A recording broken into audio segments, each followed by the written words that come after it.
Welcome to Echo Park Speedway, ladies and gentlemen, where a few hours from now, drivers will be on the other side of this camera. One of those drivers will be in victory lane here to win the first race under this new name. I'm Doug Turnbull, co-host of the 5 to Go podcast with Dan Elliott, who's in a recliner somewhere, and Devin Kupka. And Devin, you've been here longer than me this weekend. You came Thursday. But before we do a quick preview today, vibe check on the weekend so far, please. The vibe checks have been pretty good. The only thing that's been disrupting the vibe is this weird weather pattern that we're in, because we see a lot of the weather. Saw it at Metro Atlanta Thursday on my ride home that there's all the storms and all that, and might not even be rain that's affecting it. It's just lightning. We saw that yesterday in the Xfinity race last night, and hopefully we're going to avoid that today. Well, for sure. And there was a tiny bit of rain here during the race last night. It looked like the bottom was going to fall out. Just south of us, there was a tornado. Just north of us, 75 flooded, and they evacuated the control tower at the Atlanta airport because of high winds. So it was a crazy night in Atlanta. But in Hampton, it was crazy for a different reason, because on the track, there was carnage left and right. These Xfinity drivers wrecking left and right. And the end of it, late Friday night, actually, it was ended today about 12:45. It was Nick Sanchez becoming a first-time winner in the series. And did you know, Devin, there was 4 rookies that finished in the top 5 after all of that melee last night? That's crazy, right? Yeah. You had a couple of drivers finish with their highest finish of their careers in their Xfinity Series careers. So it was just a chaotic race last night. You had that first half of the race.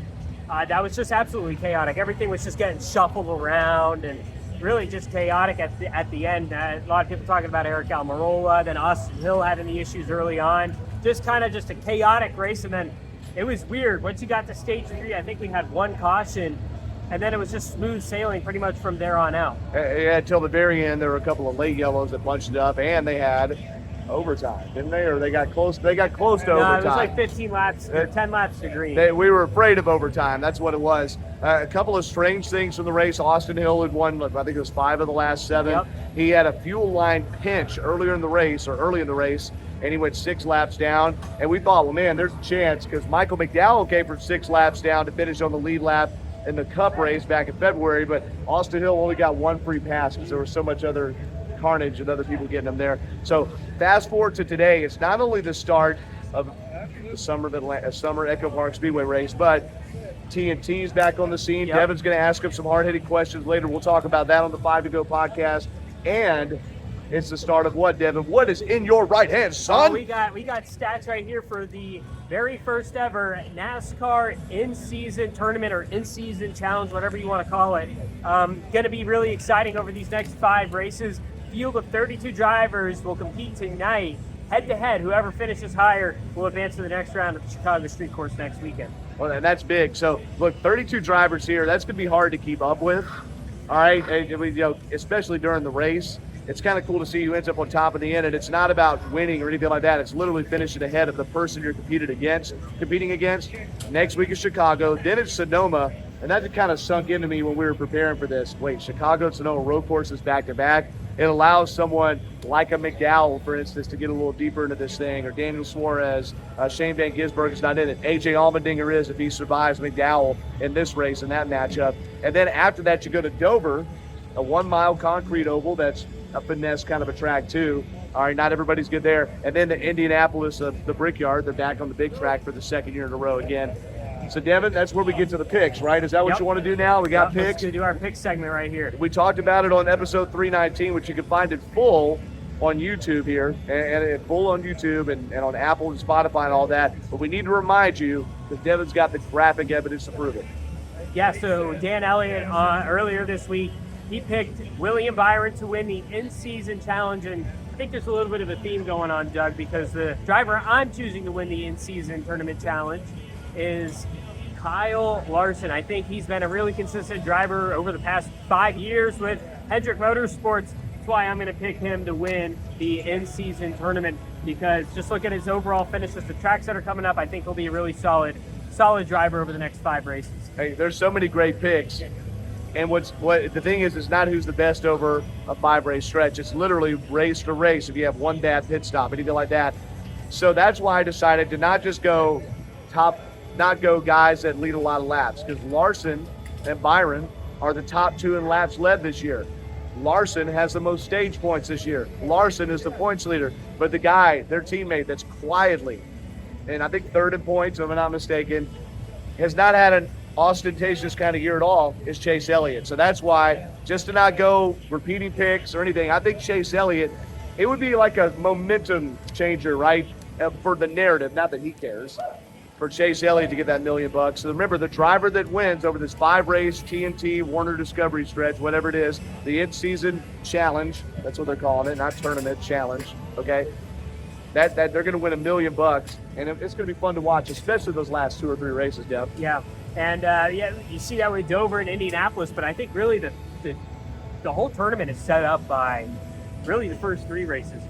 Quaker State 400 available at Walmart. It's a wild card race. You got the 2 road courses, so those are going to favor drivers that are remaining in the tournament that are good at road courses. So really, I mean, look at a Chase Elliott, for instance, right? He's facing off against Austin Dillon. If Elliott wrecks out on lap 2, he's out of the tournament. That's it. Not just a setback. He out. All right. So that's what Devin's wishing on me, since that's my pick and not his. Now. Oh. I will say, fans, you're going to want to participate in the tournament, because not only are the drivers up for $1 million, and that's a little bit of a controversy thing with some of the drivers, because is it really going all to the drivers, or is it going to a part of the teams? But fans also have a chance to win $1 million as well.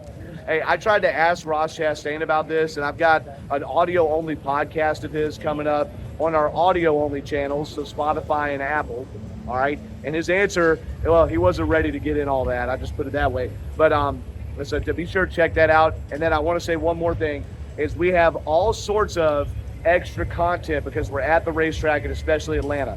On our YouTube page, I won't name them all, but we've got the likes of Byron, Logano, Hocevar. He talked to Barry 101, and who starts second, by the way, tied for the pole in this Echo Park Speedway race with Joey Logano, who's won here a couple times, of course.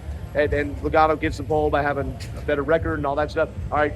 But you need to go there. YouTube and on the Facebook page, some of that stuff is too. YouTube's going to have most of it, but Facebook page as well, 5 to Go Podcast. Real quick, and about 90 seconds or less, preview of this race. Devin, what are you expecting to see? I think we're going to see a chaotic race tonight. Hopefully weather does not play a factor into this tonight, because you saw William Byron win it 2 years ago, where weather did play a factor into it. So they raced a little bit differently as the race got later on, and got pretty much cut almost halfway short a few years ago. But yeah, 2 years ago. I think we're going to see a really competitive race, and I think drivers are going to be opportunistic when it comes to noting the in-season tournament challenge, and maybe getting a win over a driver that they normally probably wouldn't have at any other given track. I think they're going to be measured in their approach to that, but they also are going to get opportunistic if they realize they're in a rain window and it's near a pay window. Because we saw in the Xfinity race last night that those drivers still, even with their lack of racecraft in NASCAR's number 2 series, know how to turn it up and push each other way harder to the finish.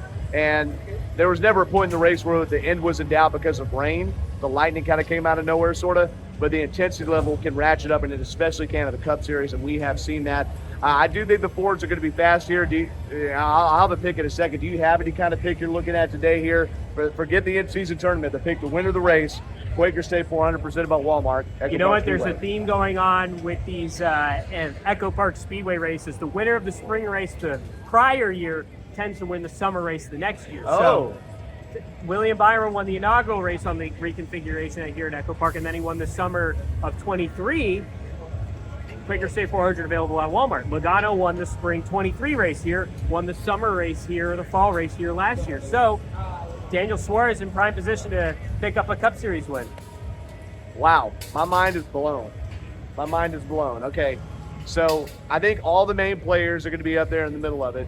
So I want to dial it just a little bit back to a person who needs a win and finish 3 wide with the double nines of Suarez, the number 8. I just made that up in the moment. Don't bet on it. Just number 8, Kyle Busch. I feel like there's something there maybe, and maybe there's not. You're not going to hold me accountable for it, so who cares? Well, it's going to be interesting to see. By the way, tonight debuts the first time in a long time on True TV, an altcast on True TV, alongside the regular TNT broadcast as well. Yeah, and I know is it Jeff Burton? Jeff Burton and Larry McReynolds. Oh my gosh, that's going to be great. However, Devin forgot that I'm on the Performance Racing Network. And while we love all the things that TV are doing, PRN, goprn.com, your PRN affiliate, PRN.com, the PRN app, NASCAR app, Sirius XM 90. That's your other alternate cast, okay? So you got all sorts of ways. If you're here at the track, which a lot of you, our Atlanta constituency will be, get your scanner set on that or your phones or whatever, some noise-canceling headphones. I'll be out in a scissor lift in turn 2 over there. I'll get my state water heater view for the turns on my social media. Devin, your socials real quick. You can find me at Devin_Kupka on X or Devin.Kupka on Instagram and 5 to Go Facebook page as well. Come on, and don't forget, like and follow us, subscribe, and all that stuff that influencers are supposed to say on the 5 to Go podcast YouTube page, okay? At Doug Turnbull for me on X and versions of Doug Turnbull or Fireball Turnbull, Facebook and Instagram. We'd love to connect with you. Both of us would. Dan Elliott, and this is true, I'm not just making a joke, Dan Elliott has a burner account on Facebook, and I can never tag him in anything. At some point, Dan Elliott is going to rise from the ashes like a phoenix, the symbol of Atlanta, and join social media, and he's going to put us all to shame, and I look forward to it. Dan, we love you, buddy. We love all of you. For Devin, I'm Doug. Listen to us on PRN. I don't know what a TV is. Enjoy the race. Yeah, we'll catch you all after the race for post-race analysis. Mainly Devin.